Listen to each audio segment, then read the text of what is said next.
I'm a board member of Women+Power and the chair of the Nominations, Board Recruitment, and Membership Committee. Most importantly, I'm your host for today's event. Before I get started, I just want to confirm with Jana, you can see my slides? We can see it. Excellent, thank you. So for those of you who are new to Women+Power, we are a community developed for peoples of all levels of experience who work with or ancillary to Alberta's electricity industry. And we were established to provide opportunities for our members to support, engage, mentor, and grow with each other so we can all achieve our full potential. Since our virtual launch 7 months ago, we realized how important it is that we all stay connected during these challenging times, even if it's virtually for now. So we're honored you're spending your lunch hour with us. Before we get started, we have a privacy notice for you. And we respect your privacy. And in our WebEx platform, any questions you ask won't be attributed to you, to all the members of the webinar today, but they will be visible to myself, our panelists, and members of our support team. Please note that the WebEx software may collect your name, your IT address, and if you have any other questions, please visit our website and review our privacy statement.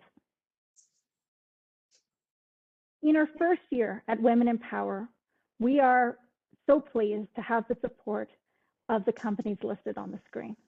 We wouldn't be where we are today without them. And today, we're happy to showcase the efforts that our sponsor, ENMAX, has made. And with that, I'm going to turn it to Women+Power's Vice Chair, Jana Mosley, who's Senior Vice President of ENMAX Power. Thank you, Chanel, and thanks to everybody for joining us here today. We're excited to host our speaker series with some of our ENMAX panelists. The subject of today's discussion, preparing our customers, communities, and workplaces for the future, is something that I think we can all relate to, no matter where we work. We're seeing the electricity industry impacted by changing technologies, shifting customer expectations, and a rapidly increasing focus on environmental considerations. These changes, coupled with the COVID-19 pandemic and economic downturn, mean adaptation is more critical than ever. As a regulated wires company, a competitive power generator, and energy retailer, the ENMAX group of companies holds a unique perspective on these converging trends. Increasingly, we're seeing the vital role that power companies can and will play. And we've learned this past year more than ever how important it is to be agile and not only follow the changing needs of the communities we serve, but plan for them in order to enable the communities of tomorrow. We've been asking ourselves a lot of big questions this year about how to best support our customers, our communities, and our employees as we prepare for a new future ahead. And that's what we're here to discuss today. I have the pleasure of moderating today's event, and I'm joined by 3 of my colleagues who I know will provide us with great insights and inspiration today. First, I'd like to introduce you to Kara Kingston, our Director of Brand and External Relations. She is responsible for community and corporate partnerships, brand and creative services, our digital content, and internal communication. Prior to joining ENMAX, Kara spent 15 years at Bell Canada in senior roles directing large-scale sponsorships, brand, community, and public relations programs throughout Western Canada. Kara holds a bachelor's degree in sociology from the University of Waterloo. Outside of work, she enjoys escaping into nature and spending time with her daughters and their chihuahua. She is passionate about environmental protection, natural health care, and animal rights. Nicole is our Director of Talent Strategies and HR Business Partnering with ENMAX Corp. Nicole is our senior human resource leader with over 18 years of progressive strategic HR and marketing experience. She joined ENMAX in 2019, where she works with stakeholders throughout the organization to deliver innovative program design, provide strategic partnership, and align the HR strategies with the overall corporate direction. With a commitment to lifelong learning, Nicole has completed multiple graduate certificate programs through Royal Roads University and graduated from the Organizational Coaching Program at the University of British Columbia in April of 2018. In her spare time, she likes to travel. Bet you're missing that, Nicole. And spend time outdoors camping, skiing, biking with her 3 children, 2 of which are 5-year-old twins. Finally, Sarah Stevens, our Vice President of Asset Management and Strategic Innovation at ENMAX Power, leads short and long-term planning, strategy, and innovation with a focus on connecting customers and transforming electricity towards a clean energy future. Sarah's leadership focuses on leading and growing and collaborating as we move our organization forward and drive growth. Outside of the office, Sarah enjoys spending time outdoors with her family and loves to experiment in the kitchen without a recipe. So moving into our questions today for our panelists, I know that they've got some really great insights to share with all of us. Let's take it back to 2020, a year I know many of us we joke about wanting to forget, but it was a year of significant challenges due to COVID-19 and the downturn that we saw in our economy. And we saw real impacts across Alberta and globally. Let's talk first about the impact to our communities, our customers, and employees, and how ENMAX initially responded. Kara, can you give us a sense of how the needs of our communities changed over the past year? Thanks for the question, Jana. So as we just said, the last year has been extremely difficult for so many people, and we did see that our community partners needed assistance more than ever during that time. ENMAX has a variety of different partners. Our key partners who provide basic needs support are the Distress Center in Calgary, Trouts, and the Bissell Center in Edmonton. And as of fall in 2020, we were hearing several sobering stats from these partner groups and our wider community network. So as an example, we saw an 82% increase in demand for crisis services come in through our partner groups. Suicide became a top 3 issue on one of our partners' crisis lines. 20% of Alberta's 26,000 nonprofit and charity groups were at risk of closing in fall of 2020, and 60,000 Albertans were relying on food banks monthly. So those are just a few examples of what we were hearing in regards to the need in the community at the time. ENMAX did take action early on in the pandemic, and we provided additional support and resources. We implemented a COVID-19 customer and a community relief program. So from a customer standpoint, that meant enabling payment deferrals and flexible repayment options. We actually had over 70,000 customers initially defer payments at the start of the pandemic. And for our communities, that meant a large donation, $115,000 to the COVID-19 Community Response Fund that was organized by the United Way of Calgary, and about $260,000 to our other key partner agencies, and that was to help them support their relief efforts. I would say that during the onset of the pandemic, what was really important to us was that we reached out to our existing partners and to new partners. We really listened to them. We understood what their needs were, and where we could, we provided funding and support for their immediate needs. So as an example, if I think back to some of those conversations, it was things like providing culturally appropriate food to diverse groups that food banks were supporting during the time. So lots of different needs, and really for us, it was about listening and providing support where we could. Thanks for that, Kara. Those are alarming numbers. And I know that the utility industry, the power industry, this is the place where they tend to shine. And it's just great to hear the different ways that we've been able to support our community during a really challenging time. It's one of the things that makes me really proud to live in Calgary. I'm not a native Albertan, but I've been here for 20 years. And I love that about our city, how we double down on supporting people who are in need, especially during times like these. Nicole, I know that many companies have had to pivot and look at new ways of working, and ENMAX certainly has had our fair share of that. Tell us a little bit more about what it looked like for ENMAX employees in the field and in our office setting, and how we supported employees through that transition. Yeah, thanks, Jana.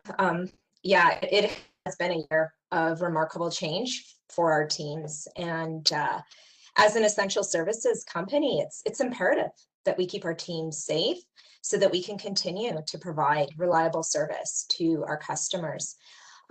Last year, we transitioned about 1,200 employees to working remotely and implemented new safety protocols in the field. And today, we have about 70% of our workforce working from home.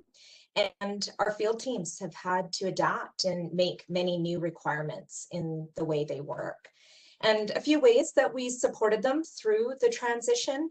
From the onset, we delivered training, resources to both employees and leaders on how to navigate the significant change and disruption.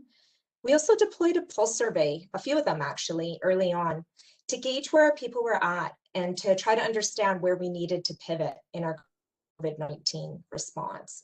As well, we supported employees with mental health and resiliency supports. We signed a partnership with Adversity.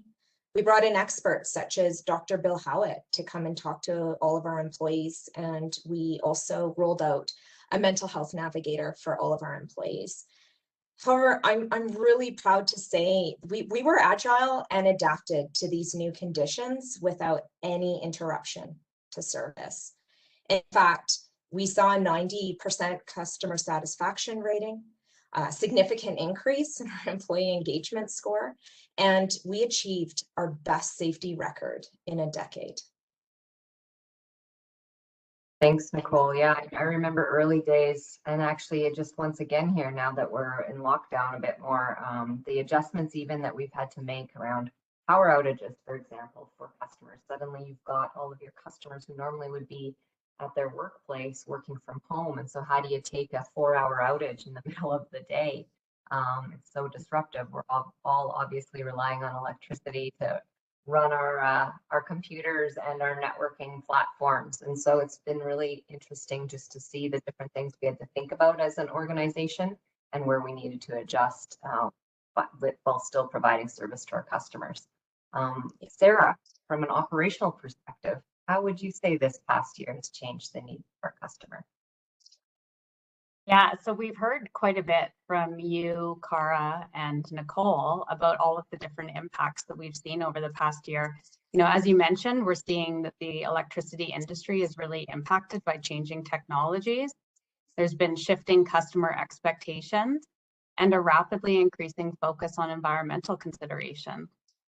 While we were all kind of quickly transitioning to work from home and all of the different things that came in early 2020 with the pandemic hitting, we came out of 2020 realizing that it was a real accelerating force in a lot of these areas as people changed the way that they lived, changed the way they work. And we've really been looking to listen to our customers and understand what that means and how that's going to propel our focus in certain areas. It's all going to lead to us rapidly innovating in some areas to make sure that we're there to meet our customers' needs, and then just also really increasing operational efficiency in other areas. You know, as Cara mentioned, we have seen from our communities that they're really hurting right now. There's a significant economic downturn in Alberta, and we expect that's going to last for some time. It's always been important for us to be mindful of our costs and how we spend money. But, you know, there's an increased focus now and into the next phase of kind of coming out of the pandemic to keep a really close eye on every aspect without sacrificing safety and reliability of our system.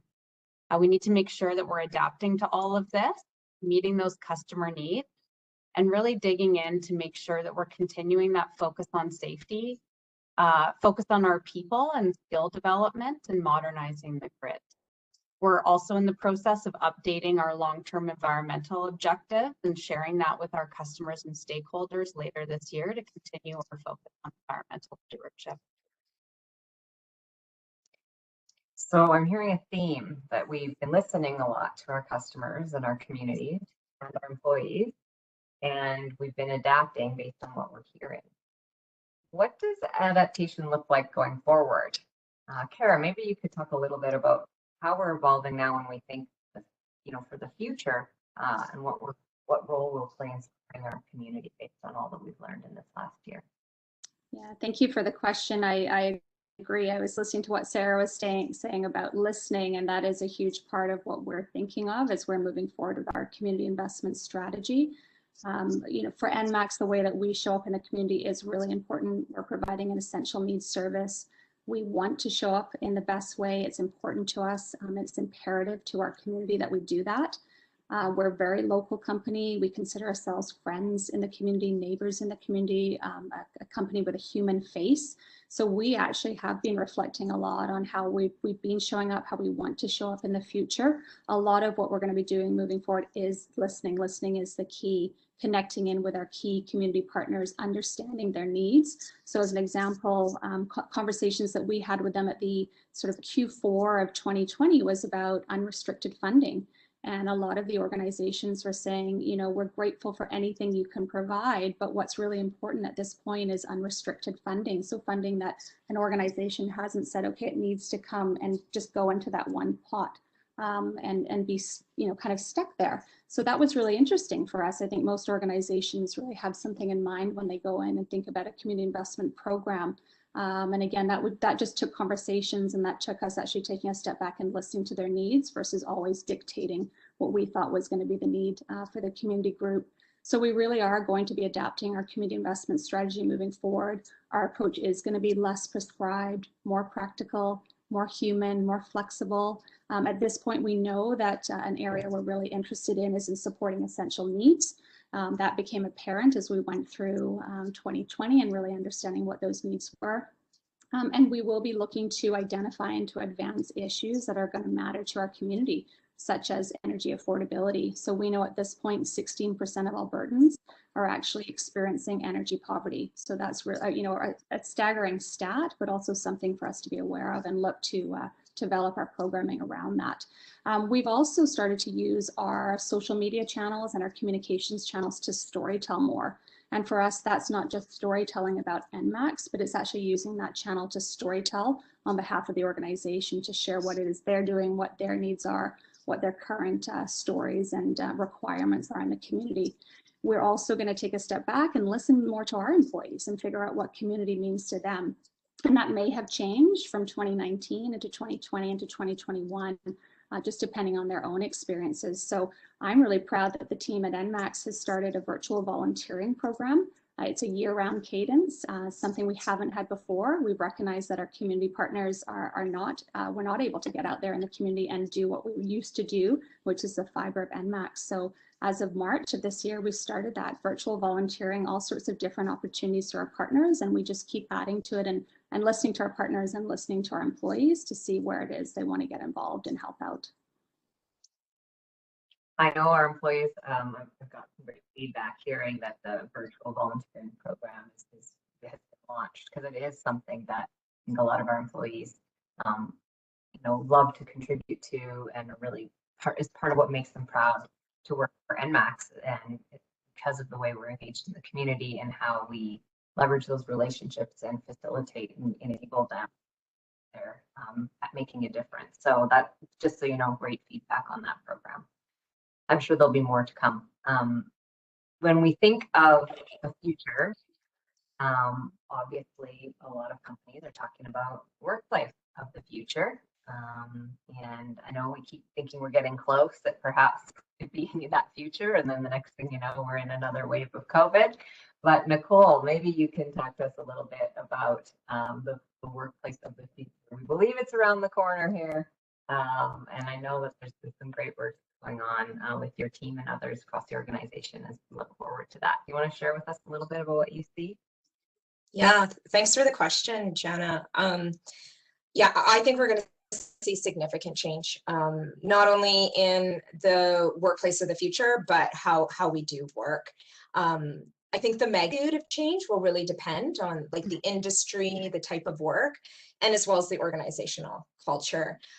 Like you said, we're already seeing organizations contemplating what is the role of the office and where people work, and what does a hybrid work model look like for their organizations.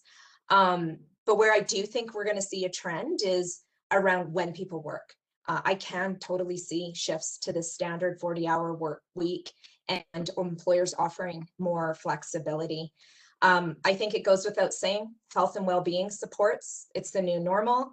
I do anticipate we're going to see some expanded offerings, such as sleep health benefits. We all know sleep is imperative to good mental health.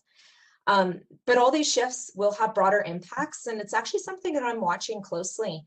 Like, what does it mean for business travel in the future, public transit, or all these ancillary services that support a model of reporting into an office or a work site? As well, I do anticipate we're going to need new leadership skills to operate in this new way of working. And at ENMAX, we are also exploring what does the workplace of the future look like for us. And given that we are diverse, we have field workers, we have office workers, a one-size approach probably won't fit all, but we do plan to engage our people in the process while we do design a workplace that's flexible. It keeps our people engaged, connected, safe, as well as ability to achieve our outcomes.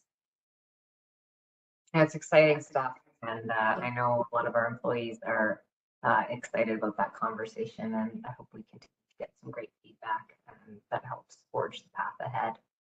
Let's take it back to our customers for a second. I know that it's interesting that in our team, and Sarah happens to work in my team, you know, we've talked about the last year was about hunkering down and making sure we could deliver you know, services that our customers were relying on more than ever. But while we were focused on that, the external environment around us has changed drastically when you look at what's going on around environment, social and governance metrics, and the focus of that in just investments and shareholder boards, all of those things. And then you throw in electrification of our communities. You look at what's going on in the EV space and production of electric vehicles in a whole different way than we've seen even 2 years ago. It's kind of a bit, it can be a little overwhelming because here we are, it's almost like we're leapfrogging. And our customers are going to be demanding not only what they're used to getting from us today, but they're going to be looking for us to enable all sorts of other technologies for them. So what are you thinking here, Sarah? How are we going to go about all of this and make sure that we're enabling electrification while also keeping the lights on today?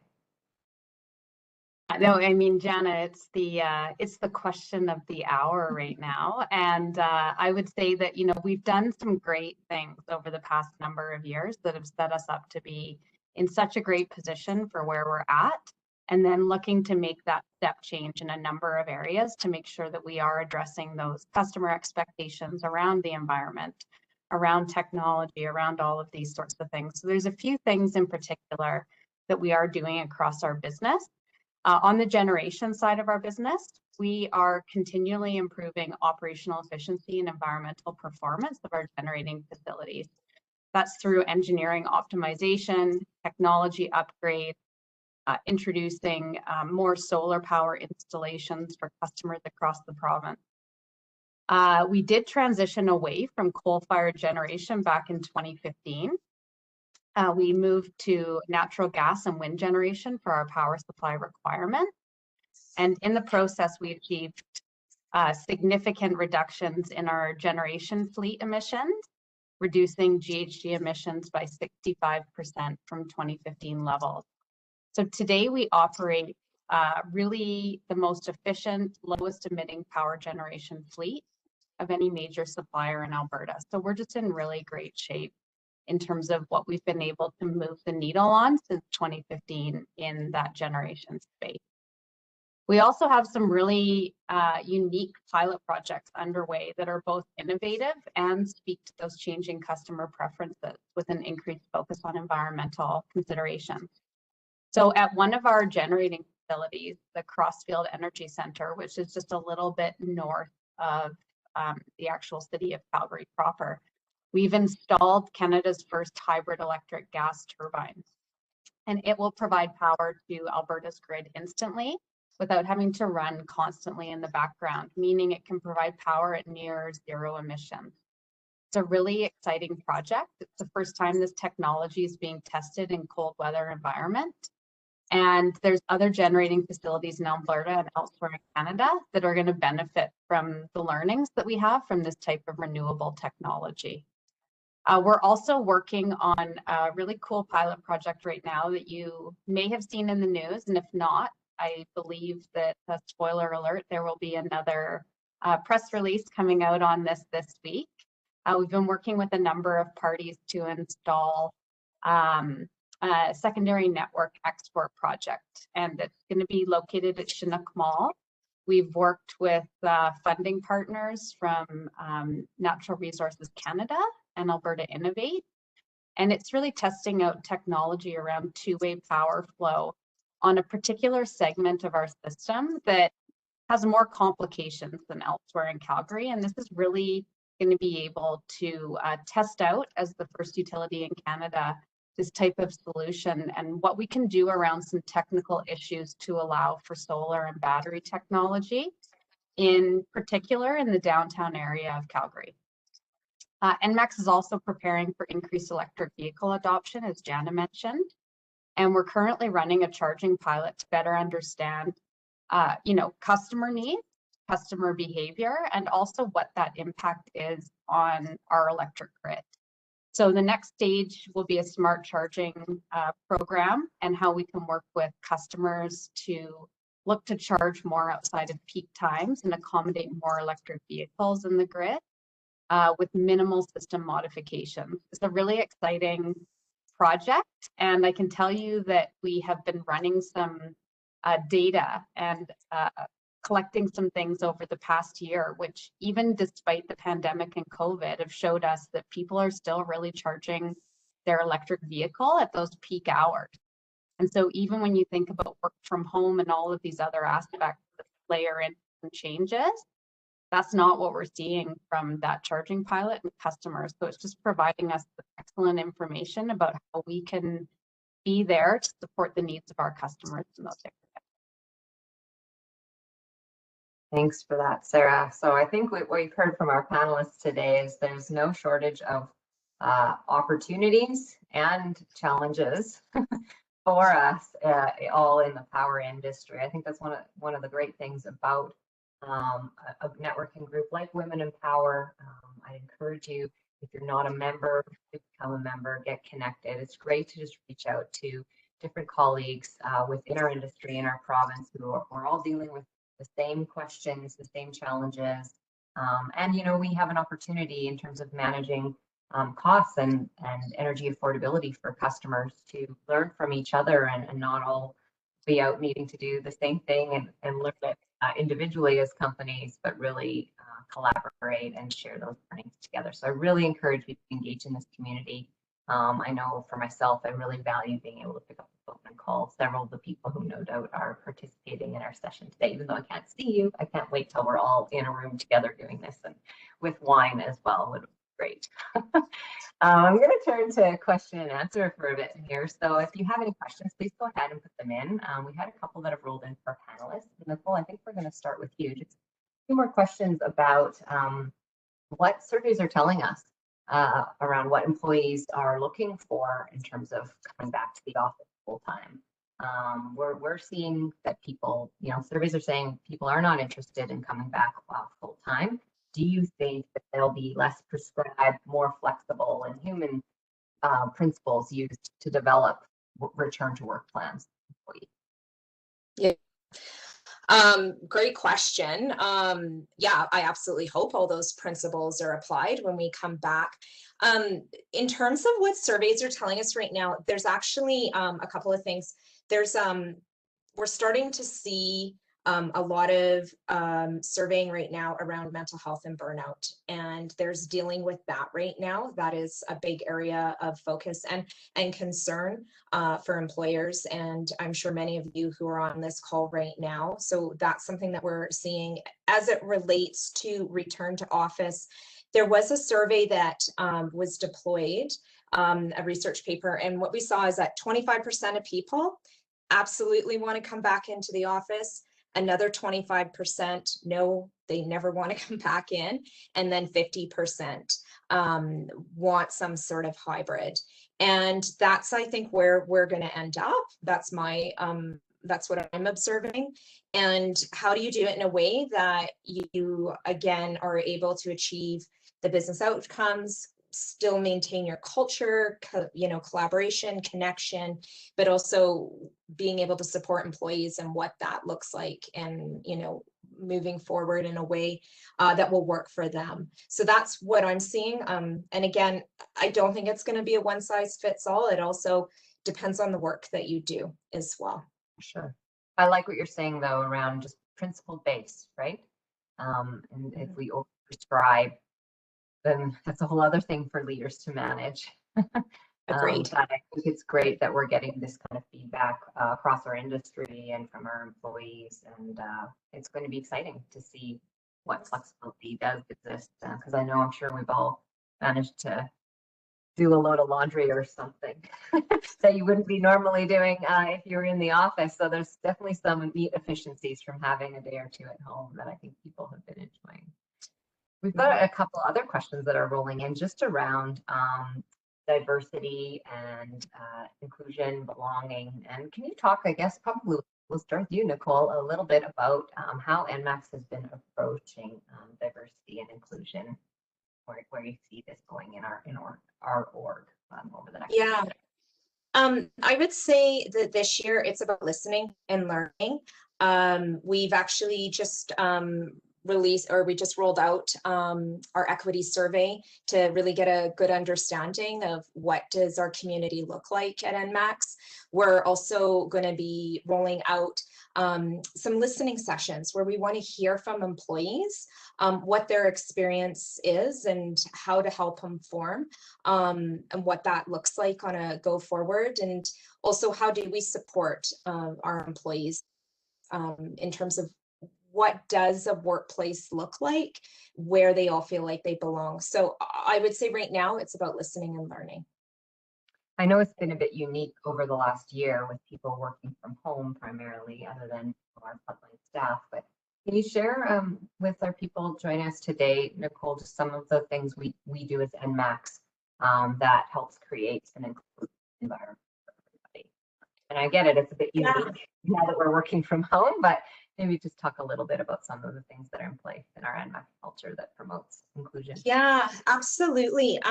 So I think a couple of things is through our partnership with Gallup, we do talk a lot about what your strengths are. How does everyone feel like that they have an opinion that matters? How does everyone feel that they're able to lean into some of the strengths that they do have? And I think probably the most significant piece is that we're having conversations and we're talking to our teams, and what does that look like to feel like that you belong, and how do we create an environment, like I was saying, where everyone feels heard, different opinions, we have diversity of thought, but I also want to be respectful of the process right now and be really open in terms of what we're going to hear over the next 3 to 4 months. So would love to come back, Jana, and share what we learned and how we can improve upon that. I really like that about how your team has recommended we approach this, because there's a lot of things I believe we do today that promotes inclusiveness, but they're based on the things we thought employees wanted or that we think work. And now this is a bit of a time to take a step back and let's ask a few more questions and listen, and then define where we go from there. So I think we're going to learn a lot over the next few months, and I'm looking forward to that. Agreed. Let's switch it up a little bit. We'll take Nicole out of the hot seat. As a leader, so each of you lead. What would you say your biggest learning is over the last year leading in such a unique time? Maybe we'll start with you, Kara. Sure, thank you. I actually really like this question because it's made me do some of my own reflection. So for me, I think going back to something Nicole was just saying about the one size fits all, that is not the case at all in regards to team and leading in a virtual environment. Taking a step back and really recognizing that everyone is unique and dealing with this in a different way. We don't always have full line of sight in regards to their personal situation at home and how that affects how they show up in the workplace. So really, it's not just this one size fits all approach. It is that unique individual approach, listening, talking to our team members, also understanding that the way that the team showed up in 2019 or even early 2020 is not the same way that we're showing up in 2021. Things have changed. And I think the other thing too is just enabling the team to be comfortable being in this gray zone, which is where we're at. It's the stage of not knowing, the stage of uncertainty, the stage of sort of experimenting in a way as well. So really encouraging them to continue to try new things, which is what we do the best at ENMAX, is try new things, and we have the flexibility to do that. So making that safe space for the team members to be able to play in that gray zone and feel supported. But yeah, just listening. And I find, for me, it's the group scenarios are effective, but not as effective as that 10 or 15 or 30-minute or 60-minute call that you have with a team member to really just understand what they're dealing with today. Thank you for that.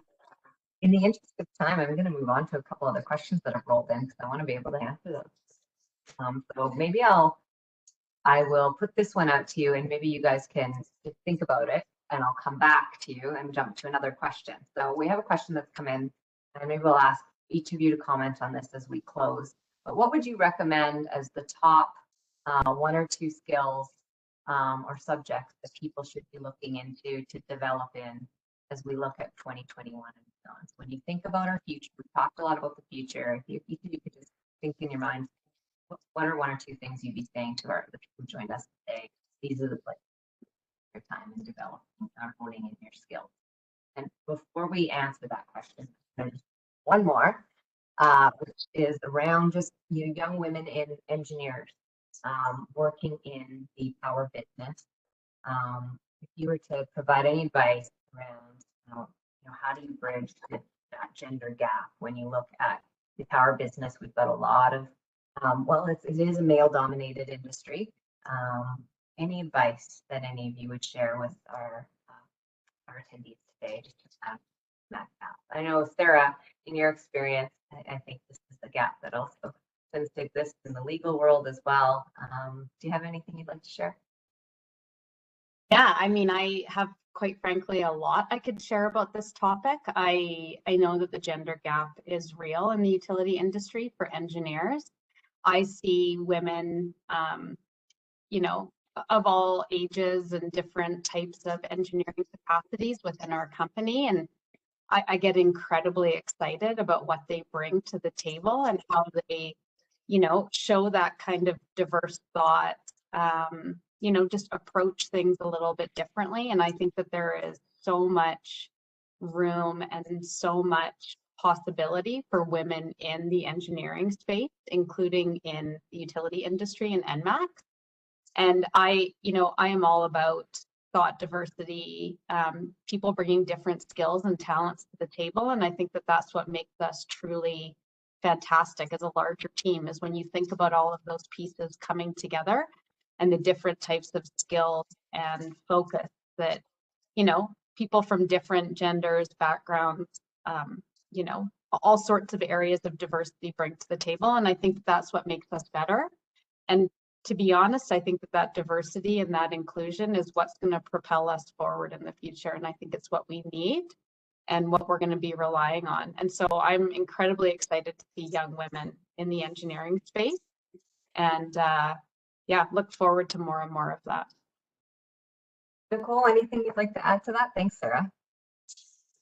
Yeah, as you were asking the question, I was reflecting back on my early career, because I started off in tech, and I also was involved in the gaming industry, which is predominantly a male-oriented industry. And the one thing that stands out is be authentic, be yourself, and your voice is just as welcomed at the table as everyone else. And I'm so excited to see more young women entering this space. And I agree with what Sarah.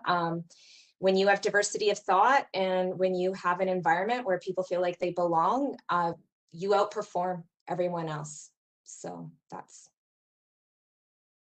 Thanks for that, Nicole.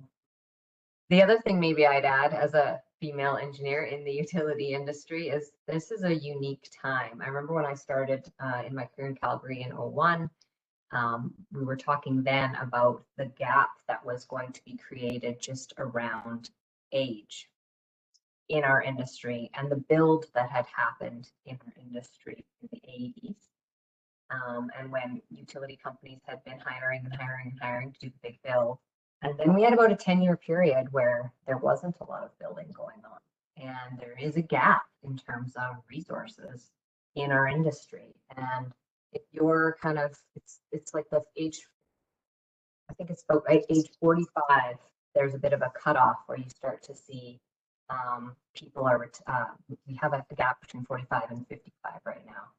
And so as people are retiring at 55, 60, there is a gap we must fill. And so I think it's a fantastic time to be an engineer in our industry or in any type of discipline, quite frankly, because of this gap that exists. So just like Nicole said, and as Sarah said, keep honing your skills and speak up and sit at the table, and you will be seen. And I think that really the world is your oyster, because we need smart, creative thinking people who are bringing ideas to the table and are accountable and deliver. And so it's a great opportunity in our business right now. So don't get discouraged. Now is the time, in my opinion. Let's close up with that final question. We just talked a little bit about the future and what's needed. So what are these skills that we need to be thinking of as we look forward here beyond 2021? Who would like to go first? Nicole, do you want to start? I see your face right in front of me, so why don't I start? Oh, yeah. Sure. I think there's been a lot of conversation about bringing empathy to the forefront in care. And I think that many of us leaders have seen how important it has been over the last year. And it's definitely a leadership skill set we want to continue to hone. The other thing I would add is any learning that you took last year around being comfortable with ambiguity and uncertainty, just continue to lean into that, because that's not going away.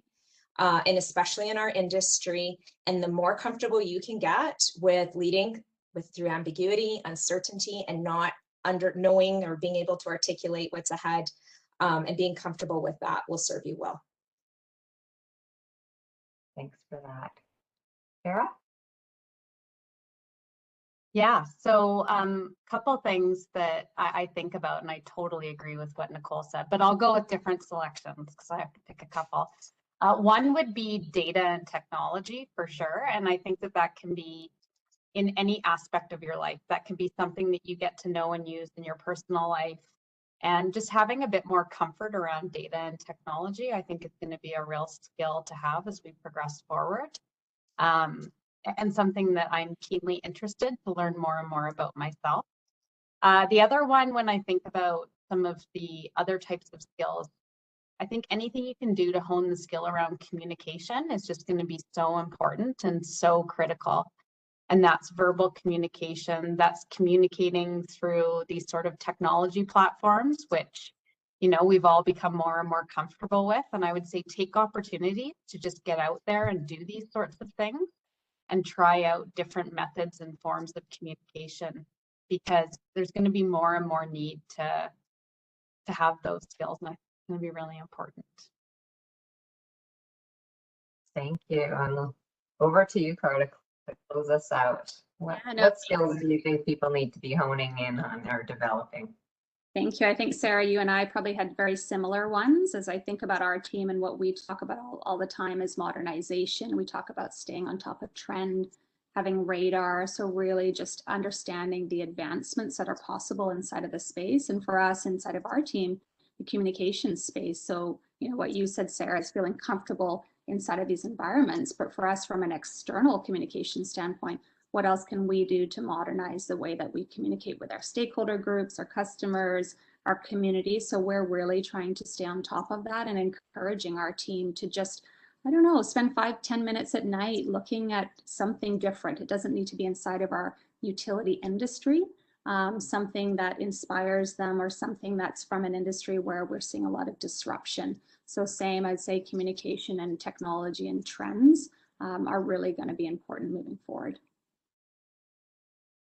So I'm hearing, in addition to those specific skills, just a real eagerness for learning, right? Because it is changing so much. So spending that time just being open to understanding what's going on out there, and from there focusing in on the things that you can be doing differently or developing and partnering. I think the other big one, partnering. We're going to see a lot more of that in our business in order to be successful.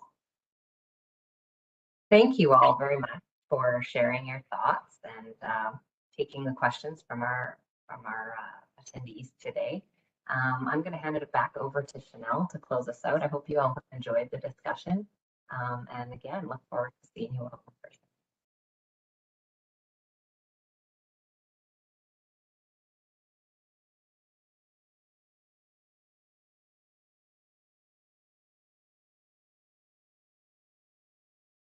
So Chanel, we can see your slide, but we cannot hear you.